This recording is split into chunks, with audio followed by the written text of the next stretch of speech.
I started the year with a lot of big hopes in LA. I slept in someone's dining room. I slept under their table. I had a air mattress under the table, and everything was kind of going neat. I ended up trying to work with somebody who I thought they believed in me. I didn't know how LA really worked. And then by the end of 2012, I was homeless. I actually ended up on a bench, sleeping on a bench for like 2 weeks. Rise up, mind shift, new day, new hustle, street lights, bright ideas, courage through the struggle. Focus on the vision, move smart, stay true. From the city to the boardroom, we breaking through, shift gears, new fears, but we thrive in attention. Turn lessons into action, goals into intention. Don't blink, stay up, every player's precision. Welcome to Mind Shift, where ambition meets the mission.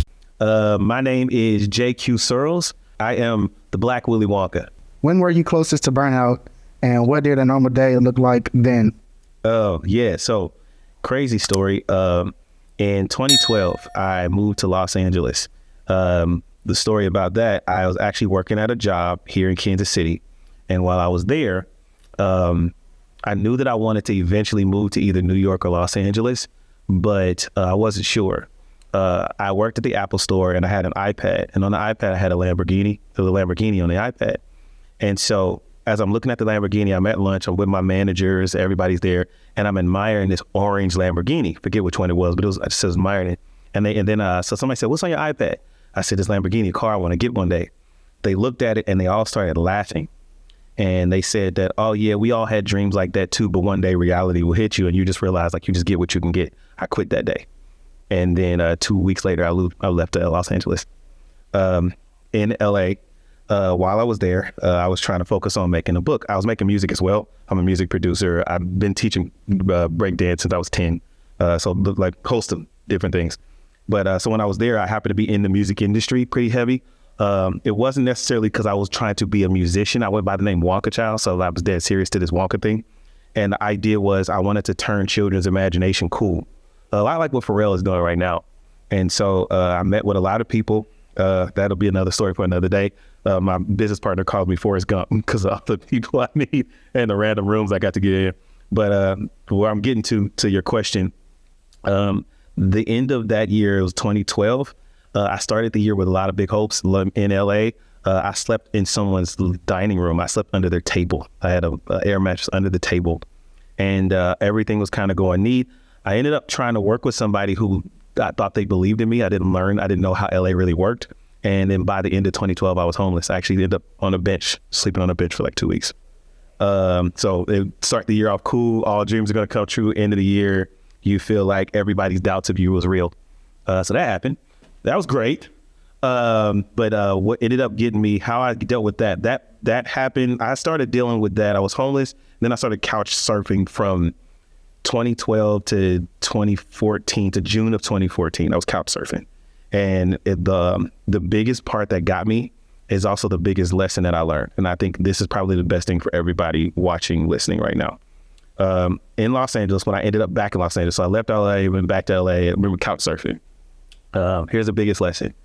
So I was in LA, I was on a bus, and in LA, there's a bus ticket. You do $5, and that $5 can get you the whole day, but you have to tell the bus driver it's a day pass. That's what you're paying for. I told the bus driver, I'm trying to get a day pass. That was my last $5. At the time, I was making zero money. I had like a pack of ramen noodles that I would break into four and eat like once a day. That's how broke I was.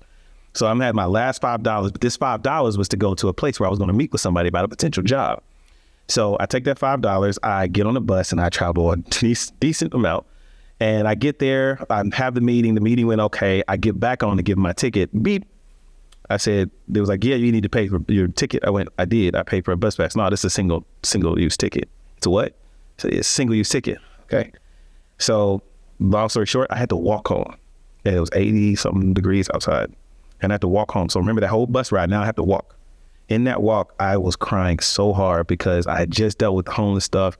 The place I was staying at was not all that great at the time. I was staying with a friend, but it was really messed up. Like the bathroom was in his bedroom and he would lock the door at 7 p.m. at night. So I had to go outside to use the bathroom. And so while I'm crying, I'm upset. I'm yelling at God. I'm saying, why me? Why am I going through this? Like, you gave me all these dreams. You gave me all these talents. You gave me all this ability, all this gumption, all this drive. Why did you do this? And I'm crying and I'm upset. And I promise you, it was like on that walk, something happened. And I remember it as clear as day. And it was, I wanted to teach you that you can survive the fall. And it was right then I was like, I have been praying that God, that if I jump off this cliff, as everybody does with their big dream, jump off the cliff. And when you jump, you just take the leap of faith, and then God will give you wings. God didn't give me wings. See, I fell, hit a couple stones, a couple limbs, hit the ground. But what I realized was I got right back up, dusted it all off, and I could try again. And that changed everything in my life. When I realized that the worst thing that can happen to me, I can survive, I became unstoppable. Now, you cannot scare me out of anything. I'm completely fearless. Try me. And that season, what were you telling yourself you had to do or be? Well, in that season, there was a couple of things in that season, but what I had to do and be, I had to completely be fearless. I think the biggest thing that stops everybody, in my opinion, is this idea of believing that you can't. A lot of people work hard. A lot of people say, I can't, but very few people believe in themselves. I mean, to a delusional belief in yourself. The reason why I say that is when you believe in yourself, you ask the right questions. They always say like the universe moves for those who believe in themselves. That's all. I agree with that. But there's a level of belief in yourself. For example, if you look on Facebook and you go to Instagram and you see a lot of people that are in your circle, pay attention to what they're doing. They are posting things because they want other people to validate their belief in themselves because they don't believe in themselves. So they're spending more time trying to get people to validate something that they don't believe they are. But when you believe you can, you ask the right questions. I'll give you an example. I'm an author. I never once doubted that I couldn't be an author. So I didn't post online saying, yeah, I want to be an author one day. No, I went to go find manufacturers. You get what I mean? Like I went to go see like, okay, I need to make a book. I need to make a screenplay. I went to go find the stuff to make this stuff because I'm going to be it one day. I'm going to win awards one day. It was never a doubt. So I think in that season, I had to learn more than ever that I had to truly believe in my abilities and walk like I'm already there, not like I'm going to be there. If you walk like you're a millionaire, if you walk like you already did it, then you do it. So I had to do that. It was hard, but I live in that space now. How did that burnout show up in your body, mood, and behavior? Oh, man. There was a lot of relationships that I totally trashed. So I'll say I wasn't abusive. Let me stick. It was just more like because a lot of self-loathing. You have to go.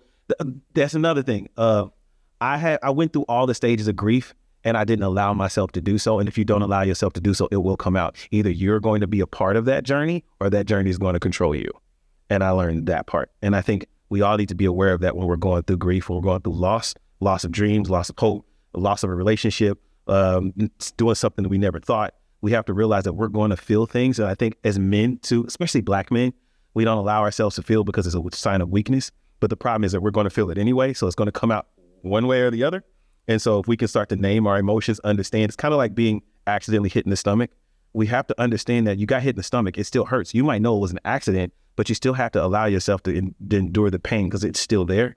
So I went through that, and I went through that trying to fight it. And by trying to fight it, I messed up a lot of relationships in a way of just too much self-loathing, not like being mean to them or yelling at them. It's just too much self-loathing to the point where I couldn't be grateful for people trying to help me because I'm gonna be real with you. I messed up relationships because I couldn't return the favor and I couldn't say thank you in my way. So I would just run away from them because I didn't want them to help me anymore because I couldn't say thank you.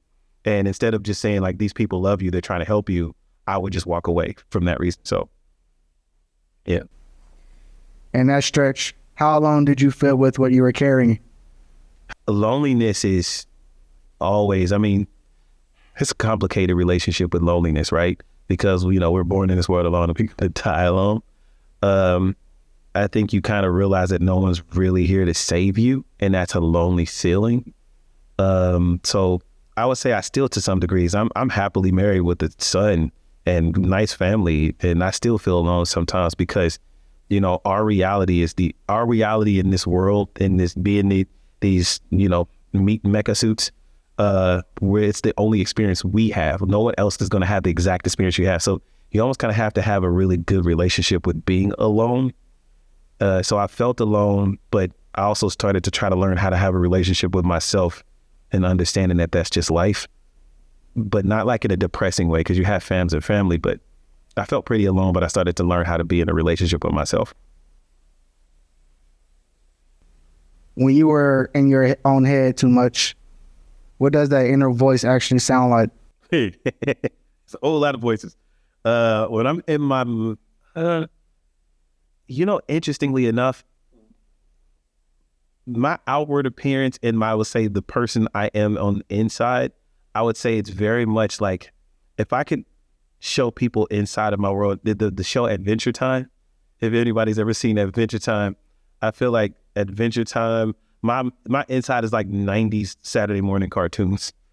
Like, I mean, there's a lot of cartoon characters and jokes and silliness. Like, if I sit to myself a lot, I'm actually going to start cracking up laughing because I feel like the inner me is a 6-year-old that is cracking jokes at all times.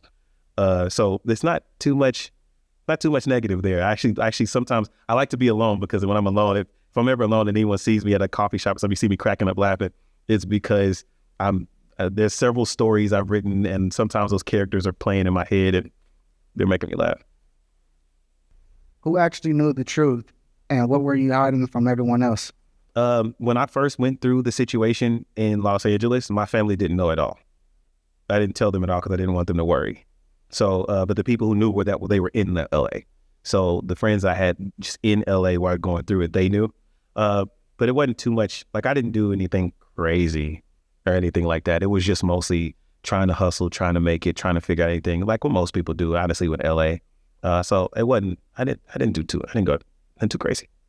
What did that isolation make you start to believe about yourself? Okay, yeah, I'll start over. So the isolation, that part was kind of rough because when I first started dealing with the homelessness and like the couch surfing, I wanted to chuck my laptop in the dumpster and just kind of walk away. But I think what it really started to do at the time, I started to doubt everything that I felt I was called to do. So to kind of backtrack a little bit and come back, when I was about 7 years old, I prayed a lot because I wanted to know what I was supposed to do.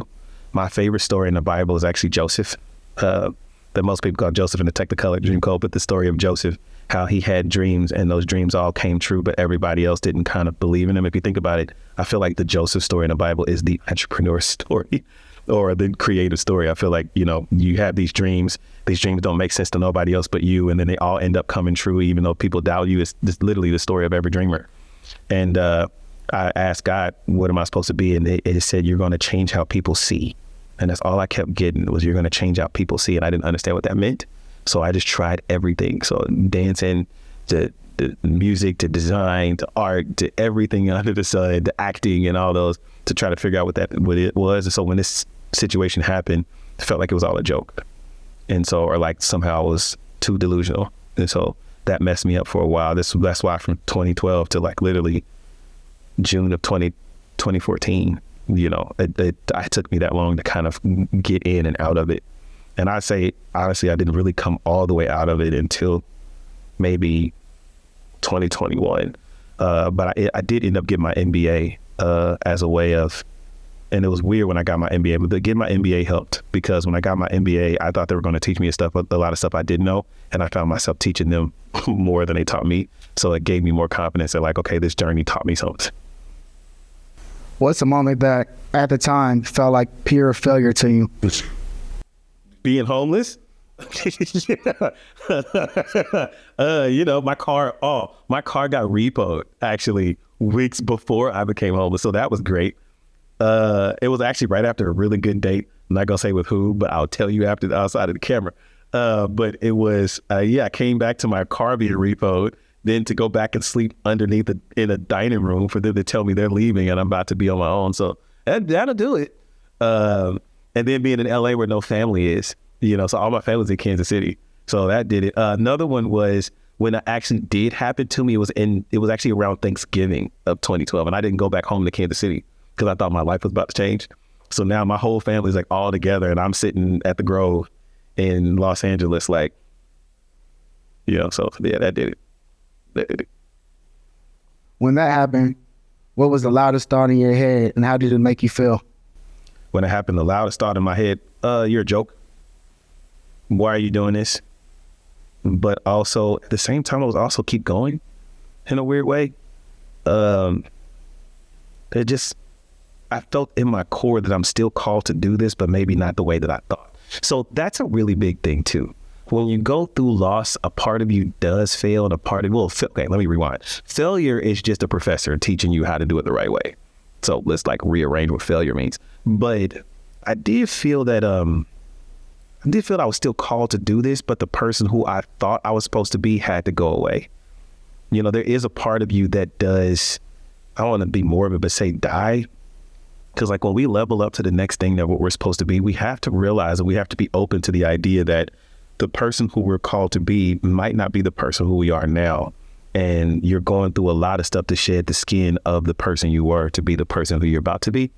And so I felt that death, but I also felt that hope at the same time, which is why I didn't chuck the laptop out and why I didn't, because there was a part that felt like there was still something there. Ironically, some of my best work was created in that time of being going couch surfing. Some of my best work. Matter of fact, the book that just my children's book, Big Blue, that was my first multi-award winning picture book, I wrote while in that period. And it was about a 90-foot dream that can't find a person to believe in him. And it was kind of it was a memoir basically on me. Is this idea that I had a dream that was just too big, and you know, it's looking for me, and I'm looking for it, and it's looking for me, and I hadn't quite found it. And so I wrote that as a children's book because I was trying to just give myself hope, only for it to be the one book that got me all my awards. Talk to me about that time you thought about quitting everything. Walk me through that headspace. That time I thought about quitting everything. That was during that very specific time when everything happened. The headspace was just, I don't know what to do from here. Everything that I tried to do was a joke. Everybody who ever doubted me was right. Ironically, I didn't think suicidal thoughts, so I'm happy about that. It was just mostly like I was going to accept just being homeless, because I started looking at homeless people as free, not as suffering. And so I was like, maybe I just join them. I know it's hard, but at least they're free. And I'm glad I didn't do that. But that was where my headspace was. After things started to shift, what changed in how you saw and talked to yourself? I have an extreme amount of confidence, but here's the catch. I say this to my son. My son is 7. We do this thing where we talk and we say together, I am better than no one and no one is better than me. And that is okay. And that is my mindset, is that I believe that I am the world's greatest JQ Sirls to ever hit the planet, but I am not better than anyone else. Just no one's better than me. And I lived through that. And so when I think about the things I create and the things I make, they are the world's greatest because I did it for me. Somebody else is always going to be there. A million people are going to always be better than you at what you do. She can't be better than me at me. And that stays with me. That's what keeps me going. What do you actually do now to keep from starting back into that burnt out, isolated version of you? Well, I got all my tattoos. That was a big thing. I have tattoos of Where the Wild Things Are, Cat in the Hat, Willy Wonka, Sesame Street. I chomp. I do a lot of being a kid. So I try to find time where I can remember that place of where I was. To kind of simplify that, I spend a lot of time trying to make the 6-year-old me and the 80-year-old me proud. And so everything that I do, if I can make the 80-year-old version of me proud and the 6-year-old version of me proud, even if it's small, then I feel like I'm doing the right thing.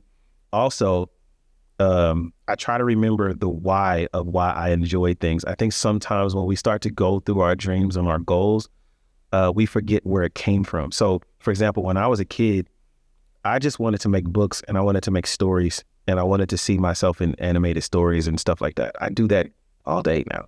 And so my dream came true. My childhood dream came true years ago. And so when I think about that, I'm like, actually, I'm wildly successful because that was what success was to me. It's when we get older, we start adding things like award-winning and multi-million-dollar. And I think that's when it starts. We keep moving our own goalposts. We say people move the goalposts in us, but we move our own goalposts of what happiness and success means. So now I sit in that. I have a lot of gratitude all day about things because my life is crazy right now. And I mean, just everything in my life, how it operates. I mean, I didn't have a relationship with my dad at all, but yet like my son and I are tight, big kids. And like the fact that like I could take my son to go see cool movies like, Avengers comes out this year and I'm taking my son to see it. What? And so like that's success to me. All I've ever wanted to do is do that with my dad. I'm about to do that with my kid. Success. And so, even hanging out with my wife just to do silly stuff. Success. The fact that I'm on my 7th book, even if no book ever sold, I still made 7. Success. And so I just kind of ground myself into what made that 6-year-old. The 6-year-old in me, if I went back and told the 6-year-old JQ what I do it right now, he'd be like, what? I'd be like, bro. What would you say right now to an ambitious high achiever who feels burnt out, alone, and like they're failing? Feel it. Go through it. You did fail. You did fall. Accept it. Move on. Do you have any last remarks or anything you want to get off your chest? Yeah. I'll add to that last part too. For everybody dreaming, for everybody wanting to be something, to do something, to go somewhere. It's funny, I'm thinking of if you want to be somebody. But you have to, you have to feel the things that you're going through. You have to accept it. Emotional intelligence is really, really important in this whole game, because if you are trying to be in denial of things, then you're going to fall. I'm not saying you do need to be a little delusional in the space of your confidence and where you want to go, but you also kind of have to accept the idea that you were human before any title, you were human before any dream. And if you forget that human side, then everything else is going to crash around you, because you don't remember that like you are imperfectly perfect. But at the same time, who you are, and how you think is brilliant, and accept that. Don't let anyone shrink that about you. And my biggest thing is, for everyone that has kids, let your kids be kids, please. Please. I think too many of us are trying to overprotect our kids, that we put guards around who they are and who they might be. One thing I'm going to say, and I say this because I'm thinking about you, I'm thinking about me, but also our kids. We have to stop asking kids what do they want to be when they grow up. Stop asking them that. Start asking them what problems do they want to solve, because the job may not exist in 20 years. The problem will. Then you're giving them a chance to be creative and to create solutions that we never thought of. We were once told that video games are going to be terrible. Meanwhile, they're billionaire video game players. So what's happening right now in the world, whether it's AI or whatever, we're trying to protect the kids. Like, I think my kid's doing too much of this. No, they might be just fine. I was that kid that was in front of the TV all day I can tell you the theme song to every single Saturday morning cartoon. I now own a really cool, successful startup making cartoons. So that thing that they said was going to be poisonous to my mind, it's kind of the reason why I'm doing well. So I think with our kids, you got to do that. But then the biggest thing, kids don't do as we say, they do as we do. So stop telling your kids they can be everything they can be and you give up. All right. So if you're going to give up on your dreams, then you have to expect them to give up on theirs. So if you want your kid to be all that they can be, then you need to be all that you can be. Show them how success works. Show them how failure works. Show them how getting up from a fall works. If you love your children and you want them to be brilliant, you got to be brilliant. So that means that go find that 6-year-old in you that you want to be proud, that 80-year-old that you want to be proud, and then go do that, and your kids will watch you, I promise. That's it for this episode of MindShift. This series is presented by Startland News, KC's nonprofit newsroom for startups and innovators. Produced by Social Apex Media, a Kansas City marketing and content studio. If this hit for you, share it with another entrepreneur and subscribe for the next video.